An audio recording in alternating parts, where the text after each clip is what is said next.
Buenos días a todos. Buenos días. Cuando tenemos un domingo así, apretados, nos hace orar con más fervor para estar en otro lugar, ¿no? Es una buena cosa. Estuvo hablando el miércoles con un pastor, Pastor Timoteo, Pastor Jonathan y yo fuimos a Salamanca y estuvimos con un pastor allí y él nos contó el mismo problema. Es un buen problema no tener espacio. Vamos a seguir en el libro de Corintios. Capítulo 10, vamos a acabar con ese capítulo, si Dios quiere, empezando en versículo 23, para estar buscando, ¿vale? ¿Cuántas veces has entrado en un lugar en que estaban viendo una película, pero ya estaba a la mitad y te sentiste un poco perdido, ¿no? ¿Quién? Preguntando a tu lado, ¿quién es él? ¿Por qué todos se rieron cuando dijo esa frase? ¿Es significativo? Faltabas algo del contexto, ¿no? Algo imprescindible para poder entender lo que estaba sucediendo en la peli. Pues si hoy es tu primera vez con nosotros, puede que te sientes así un poco perdido. Quiero darte un poco del contexto. Pablo fue el autor de lo que vamos a leer hoy. Ese libro de Corintios, 1 de Corintios, fue una carta escrita a las iglesias en la ciudad de Corinto, lo que hoy en día sigue con el mismo nombre en Grecia, la ciudad de Corinto. Pablo había fundido a la iglesia en Corinto y ahora, algunos pocos años después, había escuchado de la gente de Chloe, probablemente empleados de una mujer notable, Chloe, una miembro de la iglesia en Corinto, o tal vez de otra ciudad, pero que ella hacía viajes a la ciudad con su negocio. De todas maneras, Chloe parece una mujer de carácter estimada por muchas personas, ya que si no, Pablo hubiese dicho, escuché de alguien que, pero no, le llamó por nombre para que todos se enterasen de que fue una fuente confiable. Vamos a ver a continuación un discurso que tiene al centro la idea de cómo disfrutar nuestra libertad en Cristo y cómo la debemos ejercer. El libro de Corintios, como Pastor Timoteo nos ha dicho varias veces, es una respuesta a una carta también que la iglesia había mandado a Pablo. No tenemos esa carta, pero podemos adivinar las preguntas por las respuestas que están aquí.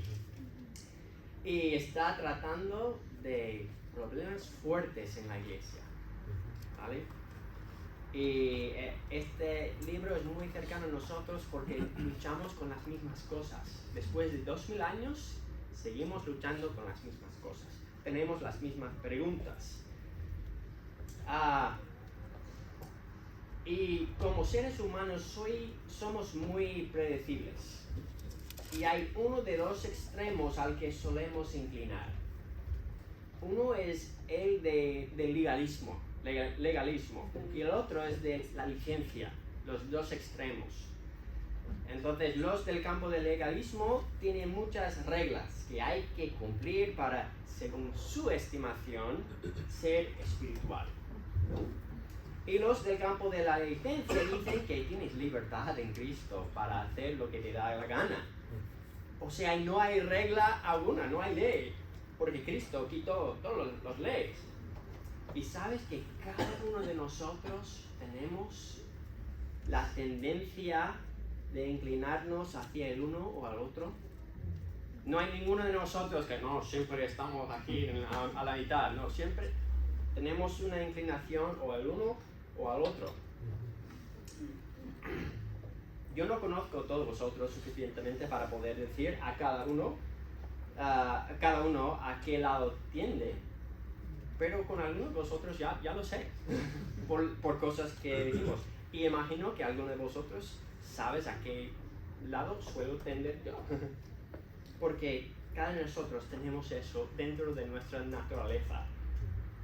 Los del legalismo quieren una lista de cumplir. Dime lo que hay que hacer para ser agradable a Dios en sus ojos.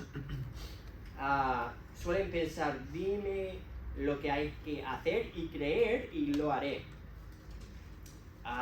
Suelen ser personas muy leales, muy trabajadores, muy de cumplir.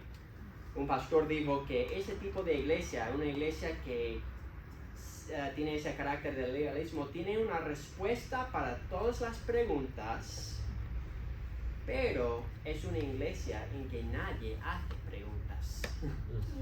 Nadie está pensando por sí mismo, solamente seguir. Y normalmente es una personalidad. Nadie piensa por sí mismo ni estudia por sí mismo. Ese tipo de iglesia produce clones. Todos se ven igual muchas veces como su líder. Un pastor puede ser muy carismático, aunque sea legalista. Y por el otro lado, con los del campo de la licencia es el opuesto. En ese tipo de iglesia todos se sienten cómodos, porque no hay nadie que va a decirles que están en pecado. No. Ni que han de cambiar su comportamiento. Suelen tener esa iglesia una página web muy guay y un predicador muy relevante con vaqueros rotos de primera marca. Pero la sonrisa que llevan todos en el culto no es real ni voluntario, sino es por las inyecciones de Botox que tienen, que están así todos. Esas iglesias carecen de esperanza verdadera. Es toda una fachada. Y en los dos tipos de iglesias hay un montón de gente que andan al infierno porque no han puesto su fe en el único Hijo de Dios, sino que ponen su confianza o en sus reglas o en su esperanza de que un Dios de amor no castigaría a ninguno para siempre. Los dos están equivocados. Nuestra inclinación al uno o al otro no es necesariamente de por vida. Puede que creciste en un entorno muy legalista y luego al salir de casa te encontraste con argumentos e ideas que nunca habías escuchado y te enteraste del hecho de que no estabas bien preparado para defender tus creencias. Entonces dejaste tus creencias, o por lo menos las relajaste mucho. Pues sí, soy cristiano, pero de manera light. También he visto tantas personas que vivieron una juventud tan inmoral, lleno de todo tipo de pecado, y al conocer a Cristo decidieron: mis hijos nunca jamás van a vivir la vida del pecado que he vivido. Y se convierten en las personas más legalistas que nunca. Como seres humanos somos muy predecibles. Entonces una pregunta importantísima es: ¿qué hacemos con nuestra libertad? Vamos como los legalistas y fingimos que como si no existiera la libertad en Cristo, o hacer la libertad cristiana el centro de nuestro universo y nuestra doctrina central. O puede que sea que hay otra alternativa, unos principios que nos guiarían a hacer la mejor decisión en cada circunstancia. Vamos a ver, eso es de lo que se trata nuestra porción hoy. Vamos a leer desde el 23 hasta el final del capítulo y luego a repasarlo y a exponerlo. Dice al principio: porque yo recibí del Señor lo que también os he enseñado. Perdón, estoy en 11. Primera Corintios. Buena pasaje también, pero no estamos en la cena del Señor hoy. 10, 23, gracias. Todo me es lícito, pero no todo conviene. Todo me es lícito, pero no todo edifica. Ninguno busque su propio bien, sino el de otro. de todo lo que se vende en carnicería, comed sin preguntar nada por motivos de conciencia, porque del Señor es la tierra y su plenitud. Si alguien incrédulo os invita y queréis ir, de todo lo que se os ponga delante, comed, sin preguntar nada por motivos de conciencia. Mas si alguien os dijere, esto fue sacrificado a los ídolos, no lo comáis, por causa de aquel que lo declaró, y por motivos de conciencia, porque del Señor es la tierra y su plenitud. La conciencia, digo, no la tuya, sino la del otro. Pues ¿por qué se ha de juzgar mi libertad por conciencia de otro? Y si yo con agradecimiento participo, ¿por qué he de ser censurado por aquello que doy gracias? Si pues coméis o bebéis o hacéis otra cosa, hacedlo todo por la gloria de Dios. No seáis tropiezo ni a los judíos, ni a gentiles, ni a la iglesia de Dios. Como también yo en todas las cosas agrado a todos, no procurando mi propio beneficio, sino el de muchos para que sean salvos. Y en realidad sigue hasta el primer versículo su pensamiento. Sed imitadores de mí, así como yo de Cristo. Ya hemos enfatizado muchas veces la importancia de leer un pasaje en su contexto, y hemos estado en todo ese libro hasta aquí. Y al empezar en nuestro texto de hoy, leemos algo que nos suena. Todo me es lícito. Eso hemos escuchado otra vez, ¿no? En el libro. Sí, podemos encontrar eso en el capítulo 6. Y allí Pablo estaba hablando de la fornicación. Entonces está diciendo todo me es lícito porque muchos dicen que parece que esa frase salió de Pablo mismo, todo me es lícito, porque estaba tratando más bien probablemente de enseñar la libertad que tenemos, que no es la ley que nos salva, pero habían torcido esa idea los de Corinto para decir yo puedo hacer todo lo que quiero. Y claramente que Pablo no quería decir eso, porque Pablo dice muchas veces, no hagas eso, no hagas eso. Si sois de Cristo, no debes hacer estas cosas. Entonces, una vez más, Pablo dice esa cosa, palabra por palabra. Todo me es lícito, pero no todo conviene. Y no dice no todo me conviene. Dice no todo conviene. Luego, pero todo me es lícito, pero no todo edifica. Y esa palabra edifica nos hace más sentido cuando pensamos en la iglesia de la manera en que Pablo pensó en la iglesia como un edificio. Somos, no esas paredes, sino nosotros somos un edificio. ¿Y qué pasaría, por ejemplo, Hernando, si estuvimos haciendo un edificio y cada uno su piso, pero solamente las personas estaban pensando en su propio piso sin pensar en el piso de al lado, ni siquiera coordinar en las columnas ni todo eso? Sería una faena, ¿no? Hay que colaborar cuando haces un edificio, y somos el edificio del cuerpo de Cristo. Entonces, tenemos claramente en ese texto la manera en que debemos ser guiados por la palabra de Dios. Ya he dicho que parece que Pablo fue el autor de esa frase, pero quiere dar el contexto para la frase. Lo que Pablo estaba enseñando es que el mismo principio que usó en capítulo 6 tiene aplicaciones ahora para otra cosa totalmente distinto. ¿Cómo es la Biblia? Es como un diamante. Un principio bíblico es como un diamante. Puedes verlo de distintos ángulos y siempre refleja la luz. Así es un principio bíblico. Podemos aplicar un principio bíblico a un sinfín de situaciones.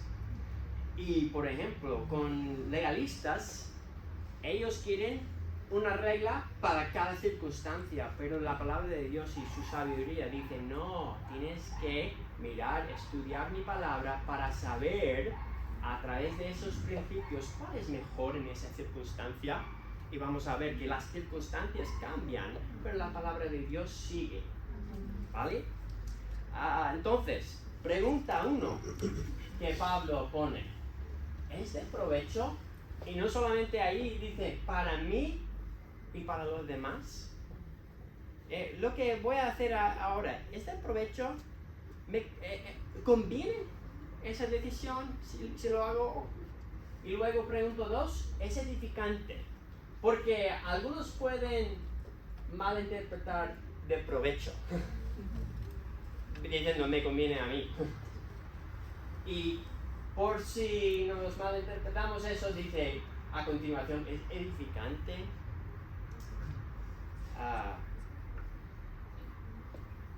Entonces, seguimos en versículo 24 que dice, ninguno busque su propio bien, sino el del otro. 23 dice,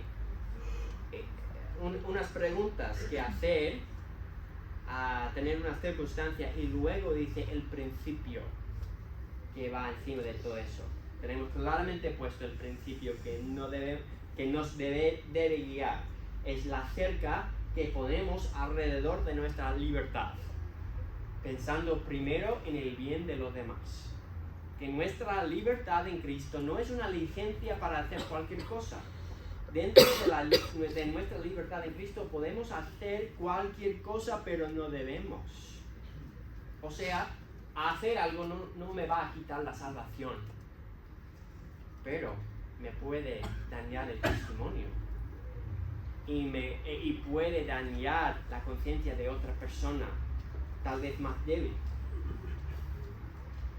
Y dentro nuestra libertad está controlado por nuestro deber hacia nuestro prójimo, especialmente nuestros hermanos en la fe, pero también a los en nuestro alrededor que no conocen a Jesús, porque nos están vigilando siempre, aunque no pensemos. Pensando en los demás es la cerca que ponemos alrededor de nuestra libertad.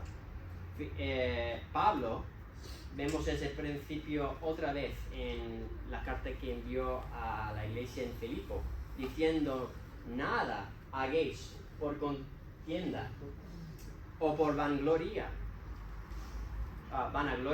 antes bien con humildad, estimando cada uno a los demás como superiores a él mismo, no mirando cada uno por suyo propio, sino cada cual también por lo de los otros. Haya pues en vosotros este sentir que hubo también en Cristo Jesús. Entonces, dicho de otra forma, pensar en otros como superior a ti mismo, eso es sumamente difícil. Porque al final del día somos el rey de nuestra vida, ¿no? Eso es lo que pensamos. Aun cuando buscamos consejos, es nosotros que sabemos a quién pedir, ¿no? El consejo, porque sabemos mejor. Eso es dentro de la naturaleza de cada ser humano. Y mira, cuando veamos a alguien que dice que es seguidor de Jesús, pero puede hacer lo que le da la gana por tener libertad en Cristo, pues nos da muchas dudas en cuanto de su salvación. Porque tal pensamiento no es fruto del Espíritu Santo.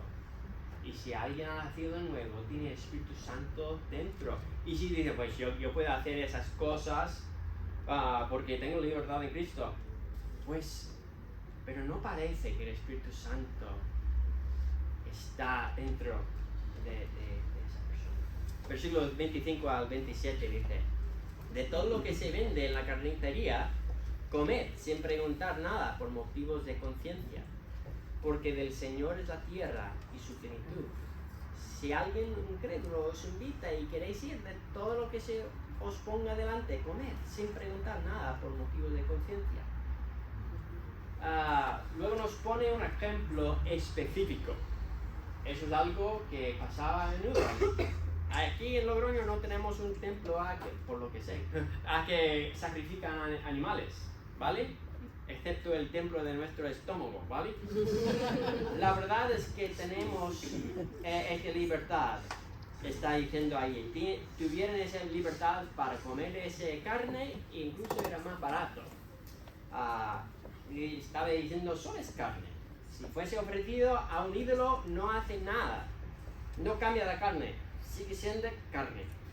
¿Vemos ese comportamiento? O es una pregunta. ¿Vemos ese comportamiento en nuestro Salvador, pensando en los demás mejor de nosotros? Porque dice, es verdad que solo es carne, pero ¿qué si esa persona dice, mira, ese fue ofrecido a ídolos? ¿Por qué está diciendo esa persona eso?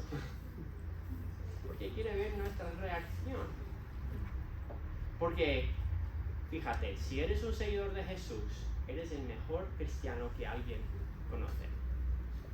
Si eres seguidor de Jesús, si has nacido de nuevo, hay alguien en tu entorno que mira a ti como el mejor cristiano que conoce.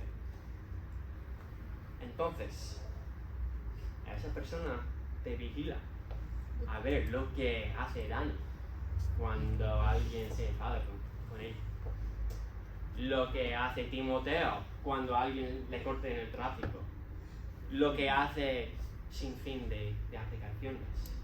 Están vigilando para ver.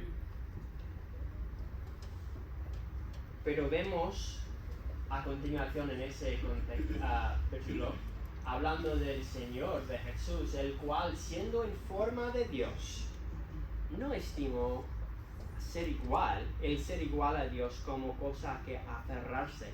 O sea, era Dios. Sino que se despojó a sí mismo, tomando forma de siervo, hecho semejante a los hombres, y estando en la condición de hombre, se humilló a sí mismo, haciéndose obediente hasta la muerte, y muerte de cruz. Entonces, si alguien dice eso, es porque nos está mirando. Sí, no hay nada mal con eso, pero esa persona en su conciencia piensa que es mal. ¿Qué hacemos?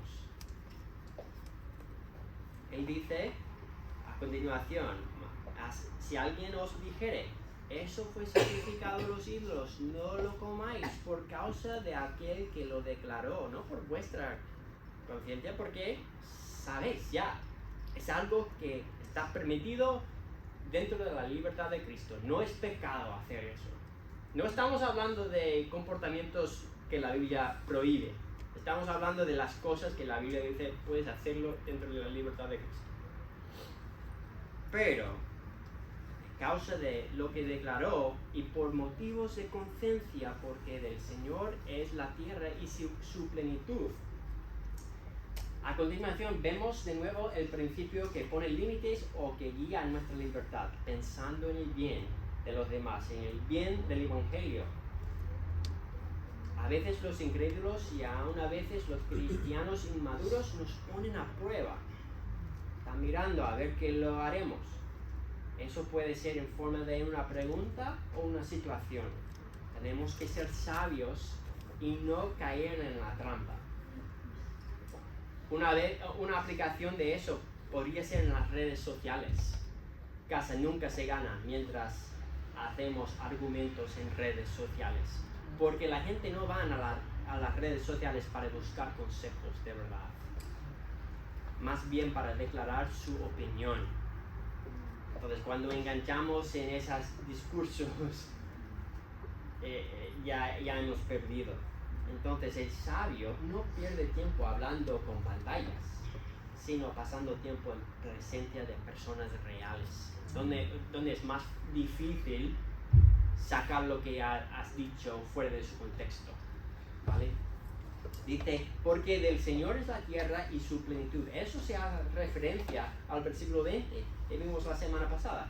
No vamos a entrar en cosas que fingen como si otros poderes hubiesen creado el mundo, porque Dios hizo todo y todo le pertenece. En el versículo 20 dice, antes digo que los gentiles sacrifican a los demonios, los sacrifican y no a Dios. Y no quiero que vosotros os hagáis partícipes con los demonios. Está diciendo, pues en esos templos, pues no hay otros dioses que Dios. Entonces, ¿a quién están sacrificando? A demonios. Y eso sigue la verdad hasta el día de hoy. Si alguien no está declarando que Jesús es Señor, si está siguiendo otra religión por el bien que parece, está siguiendo una religión de demonios. Eso es difícil de decir, pero es la verdad. Y todos que sigan a demonios van a estar donde demonios pasan la eternidad, en el infierno.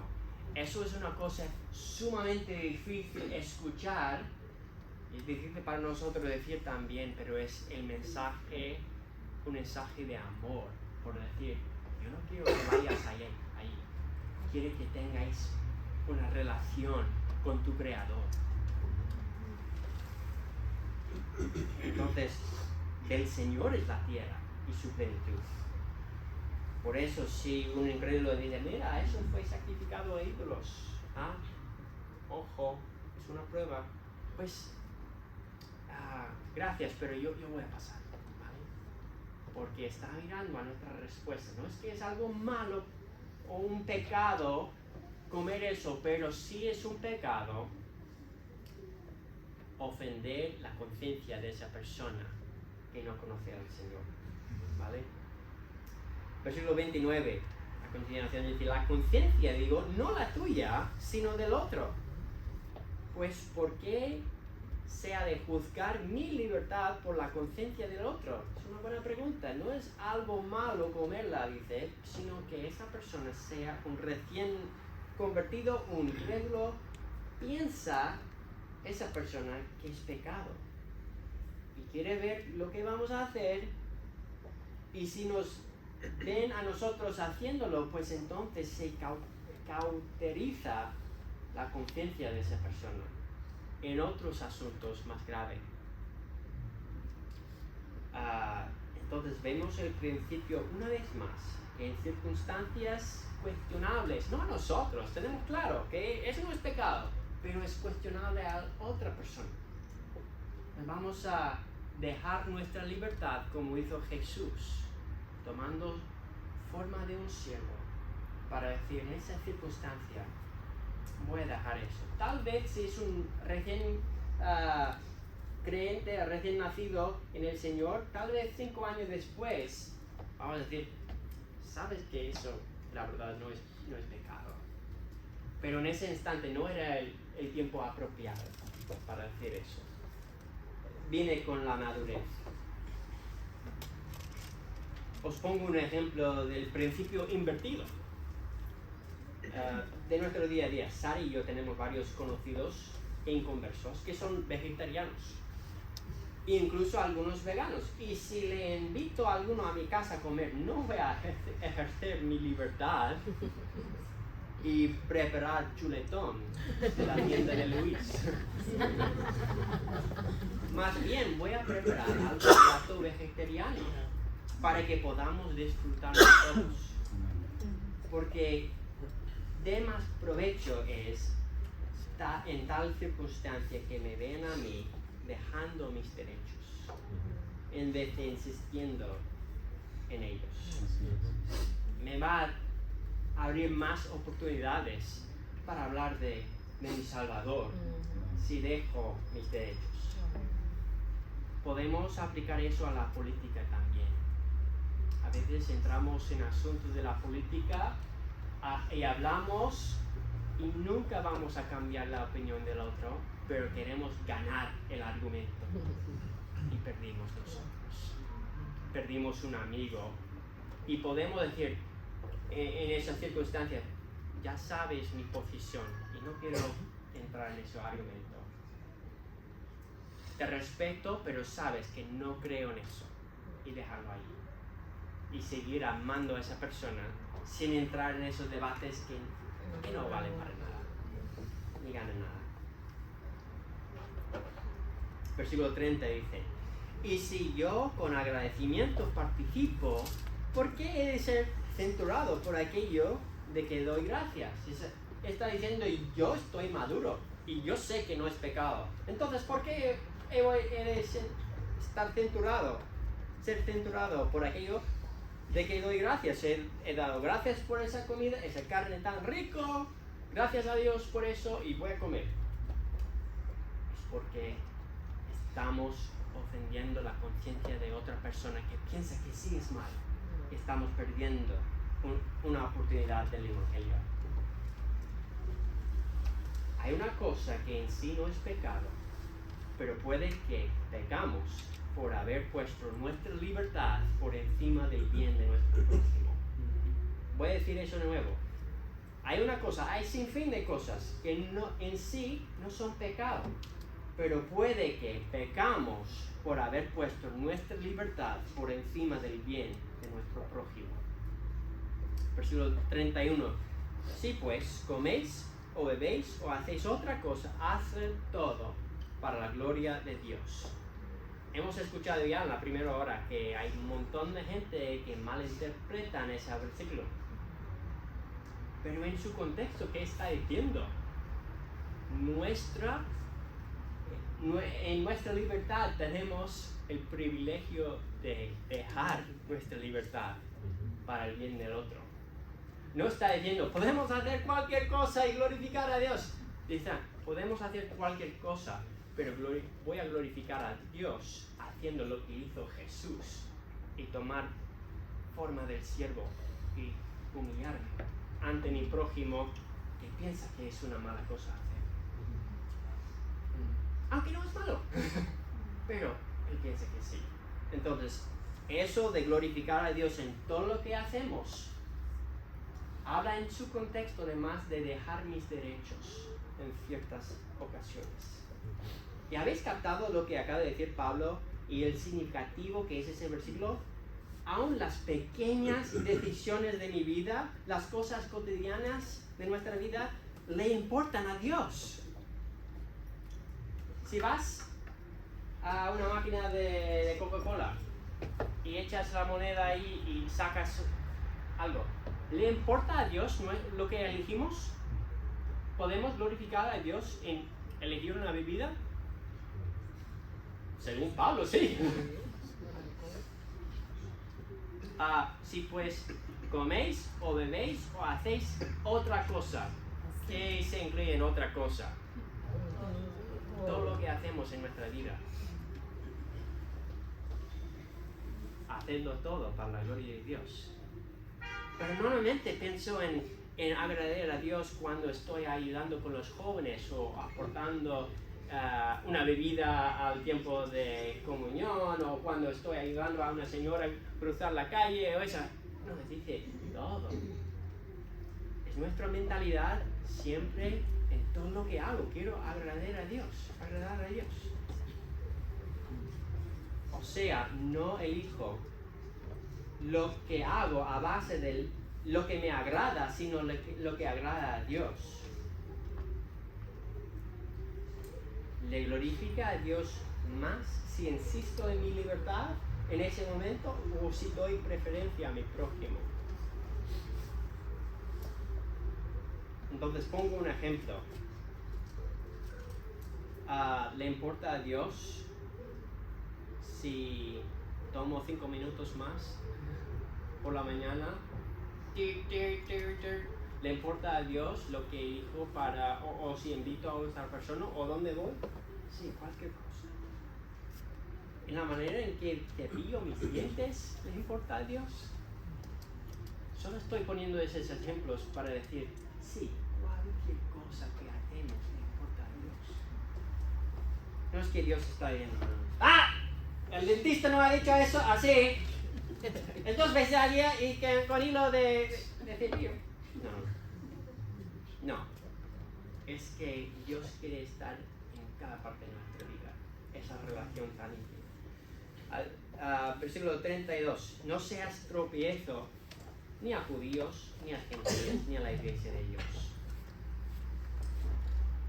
Eso clarifica el asunto aún más. Pablo no está diciendo que tenemos que procurar que nunca ofendamos a nadie, sino que no seamos tropiezo a nadie. Vamos a ofender a muchos por lo que creemos. Eso sí, eso no podemos evadir eso. Vamos a ofenderles porque no le gustan lo que creemos. Pero Pablo dice que no seáis tropiezo a otros. En esas circunstancias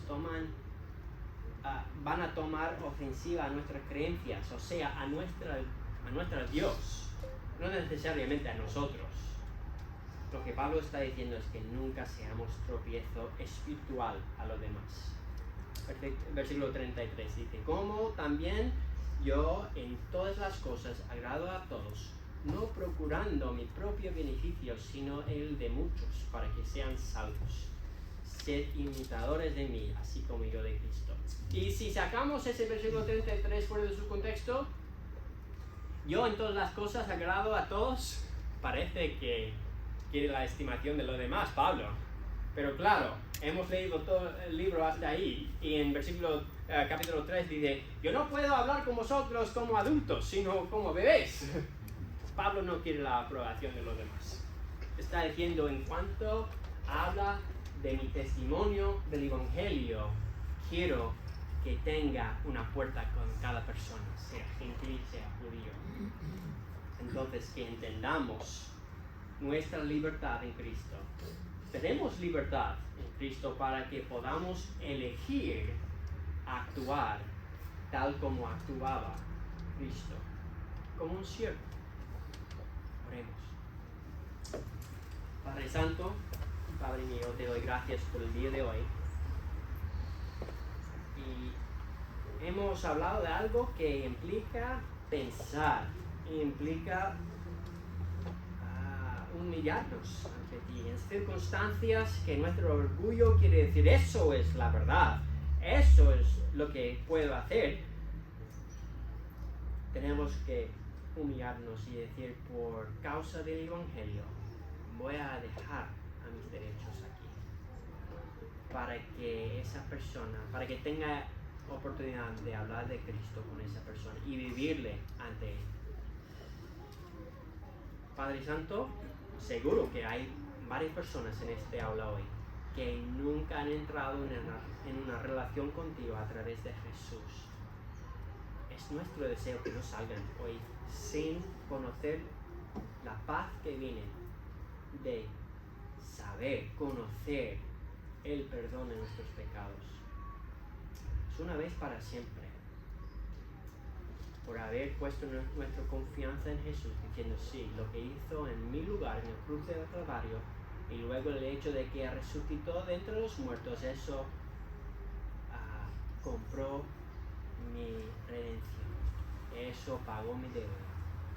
Confío en su sacrificio como hijo de Dios. Padre Santo, que hablen con uno de nosotros antes de salir.